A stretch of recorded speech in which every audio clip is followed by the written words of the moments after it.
Hello everyone, আমি Priyadarshini Chatterjee RG Kar medical কলেজে third year MBBS student and welcome back to my channel. আজকে তোমাদের NEET 2025 এর রেজাল্ট বেরিয়েছে। তোমাদের যাদের র্যাঙ্ক তোমাদের এক্সপেক্টেড র্যাঙ্কের মধ্যে এসেছে এবং তোমরা যারা সিলেকশন পেয়ে যাচ্ছ তাদের অনেক অনেক অনেক কনগ্রাচুলেশনস। এই ভিডিওটা তাদের জন্য। আজকের রেজাল্ট তোমাদের যেমনই হোক, এর পরবর্তী তোমরা কি করবে তোমাদের খুব তাড়াতাড়ি ভেবে ফেলতে হবে এবং কত র্যাঙ্কের মধ্যে তোমাদের যদি র্যাঙ্কটা থাকে তাহলে তোমরা কাউন্সিলিং এর জন্য ওয়েট করবে, আর কত র্যাঙ্কের মধ্যে হলে তোমরা ফার্দার কিছু ভাবতে পারো, সেটা পার্শিয়াল ড্রপ হোক অথবা তোমাদের এরপরে জীবনে যেটা ইচ্ছা। আমি আগেও বলেছি, আমার লাস্ট ভিডিওতে বলেছি যে সম্পূর্ণটা তোমাদের উপর ডিপেন্ড করছে যে তোমরা তোমাদের লাইফে কি চাও। এটাতে কারোর কথাই কোনোভাবে ইনফ্লুয়েন্স হবে না, নিজের যেটা মন বলছে সেটা কেবলমাত্র করবে। তো র্যাঙ্কের সাথে ব্যাপারটা একবার বলি। তোমরা যদি জেনারেল ক্যাটাগরি হও তাহলে তোমাদের র্যাঙ্ক 40,000, 41, 42 অব্দি যাওয়ার কথা, তবুও 45, 46, 47, 48,000 র্যাঙ্কের মধ্যে যারা আছো তারা প্রত্যেকে গভর্নমেন্ট সিট যদি চাও তাহলে তোমরা কাউন্সিলিং করবে। আর যদি তোমরা সেমি গভর্নমেন্ট চাও তাহলে তো অবশ্যই তারপরেও যারা আছো তারাও করবে।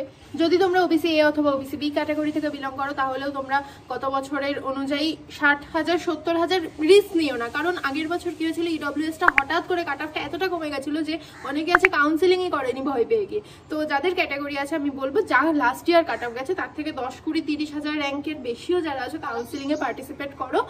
আর ইডব্লিউএস যারা আছে তারা তো অবভিয়াসলি 1 লাখ অবধি তো করবে, যেহেতু গত বছর গেছে 1,10,20,000 পর্যন্তও করতে পারো। আর তোমাদের এসসি এসটি ক্যাটাগরি ওয়াইজ একই রকম, যে যারা ধরো তোমরা এসসি ক্যাটাগরি তারা 1,80,000 থেকে 2 লাখ র্যাঙ্কের মধ্যে যারা আছো প্রত্যেকে কাউন্সিলিং করবে।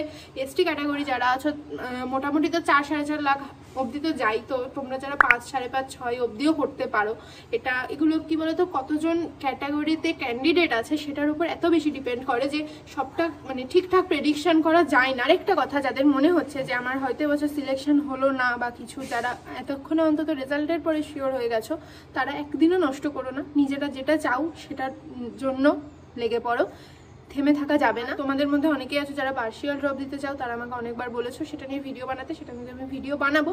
এই মুহূর্তে দাঁড়িয়ে আমার মনে হয়, যেহেতু এই ভিডিওটা বলছি অনেকে আজকে শুনবে, আজকে অনেকে ডিসাইড করবে, তো আমার মনে হয় যে কেউ যদি একান্তই ড্রপ দিতে চাও, যদি 3টে 4টে 5টা ড্রপ হয়ে গিয়ে থাকে তারপরেও যদি নিট মন থেকে ভুলতে পারছো না, তাহলে পার্শিয়াল ড্রপটা এই সময় দাঁড়িয়ে খুব গুরুত্বপূর্ণ। কারণ নিটের গত বছর একরকম র্যাঙ্কের গেছিলো, তোমরা সবাই জানো যে 640 কাট অফ গেছিলো, এবছর সেটা প্রায় 510 কাট অফ যাচ্ছে আশেপাশে। তো কখন কি হবে, আবার পরের বছর কি হবে কেউ জানে না।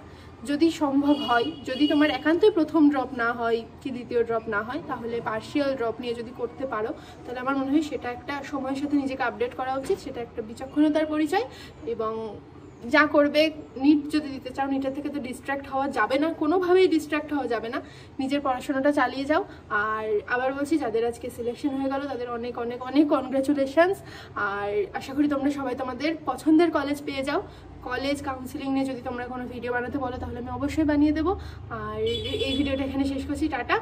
যাদের মনে হচ্ছে যে হয়তো সিলেকশন হলো না বা কিছু, একটু মন খারাপ, একটা কথা বলছি, আমিও 2-3টে অ্যাটেম্প পাইনি, তারপরে গিয়ে কিন্তু 3rd ড্রপের পরে আমার সিলেকশন হয়েছিল। তো আজকে যাদের সিলেকশন হলো না, কালকে অর্থাৎ আগামী বছর তাদের একই সিচুয়েশনে থাকতে হবে, এটার কোনো মানে নেই।